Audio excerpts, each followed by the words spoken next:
रूस के बाद दुनिया के 85 देशों ने भारत के साथ रुपए में कारोबार करने में दिलचस्पी दिखाई है। इसमें भारत के पड़ोसी देश बांग्लादेश और नेपाल के साथ ही तजाकिस्तान और क्यूबा जैसे देश भी शामिल हैं। डॉलर की तंगी से परेशान ये मुल्क भारत के साथ रुपए में ट्रेड सेटलमेंट के लिए बातचीत कर रहे हैं और ये बातचीत सफल होने पर भारतीय करेंसी अंतर्राष्ट्रीय मुद्रा बनने का दर्जा हासिल कर सकती है।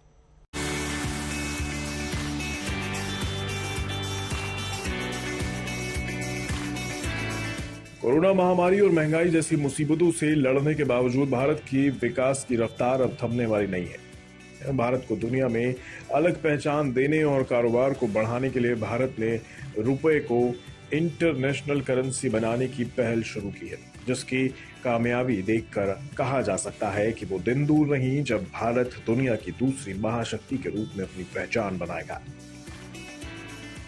रूस की भारतीय रुपए में विदेशी व्यापार शुरू करने वाला पहला देश बनने के कुछ दिन बाद अब लगभग 35 देशों ने रुपए में व्यापार करने में रुचि दिखाई है। आरबीआई ने जुलाई 2022 में विदेशों से ब्याज बढ़ाने और डॉलर पर निर्यात घटाने के लिए रुपए में व्यापार प्रस्ताव दिया था। रूस और श्रीलंका के बाद रुपए में व्यापार करने में जो देश इच्छुक हैं उनमें बांग्लादेश, नेपाल और म्यांमार जैसे पड़ोसी देश शामिल हैं।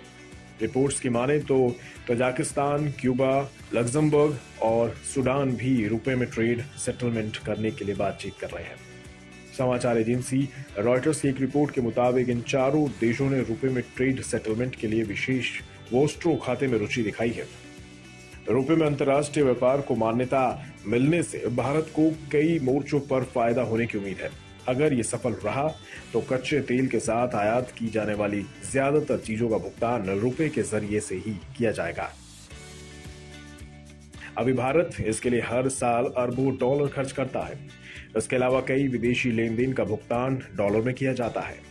हालांकि रुपए में कारोबार करना इतना भी आसान नहीं है। इसके खरीदार मिलना अक्सर मुश्किल होता है। दूसरी तरफ भारतीय रुपए की तुलना में यूएसडी की मांग ज्यादा है। आइए अब जानते हैं कि रुपए में व्यापार समझौता कैसे काम करेगा। भारत का रुपया व्यापार सेटलमेंट मैकेनिज्म अंतर्राष्ट्रीय लेन देन के लिए डॉलर और अन्य बड़ी मुद्राओं के बजाय रुपए का उपयोग करने का एक तरीका है। आयात और निर्यात के लिए देशों को विदेशी मुद्रा में भुगतान करना पड़ता है, लेकिन पिछले कुछ महीनों में डॉलर के मजबूत होने से दुनिया भर के कई देशों के लिए आयात महंगा हो रहा है। रुपए में व्यापार के लिए वेस्ट्रो खाते की मदद से कोई भी देश भारत के साथ आयात या निर्यात का मूल्य चुकाने के लिए रुपए का इस्तेमाल कर सकता है। आइए समझते हैं कि वेस्ट्रो खाता कैसे काम करेगा। एक विदेशी कॉरेस्पॉन्डेंट बैंक को एक एजेंट के रूप में कार्य करने के लिए वेस्ट्रो अकाउंट बनाया जाता है। इन सर्विसेज में उन देशों में ग्राहकों के लिए वायर ट्रांसफर, विड्रॉल और डिपॉजिट करना शामिल है, जहां घरेलू बैंक की फिजिकल रूप में मौजूदगी नहीं है। विदेशी कॉरेस्पॉन्डेंट बैंक घरेलू बैंक की ओर से ट्रेजरी सर्विस भी कर सकता है और अंतर्राष्ट्रीय व्यापार में तेजी ला सकता है। कॉरेस्पॉन्डेंट बैंक घरेलू बैंक से वोस्ट्रो अकाउंट से जुड़ी सर्विस के लिए चार्ज भी लेता है।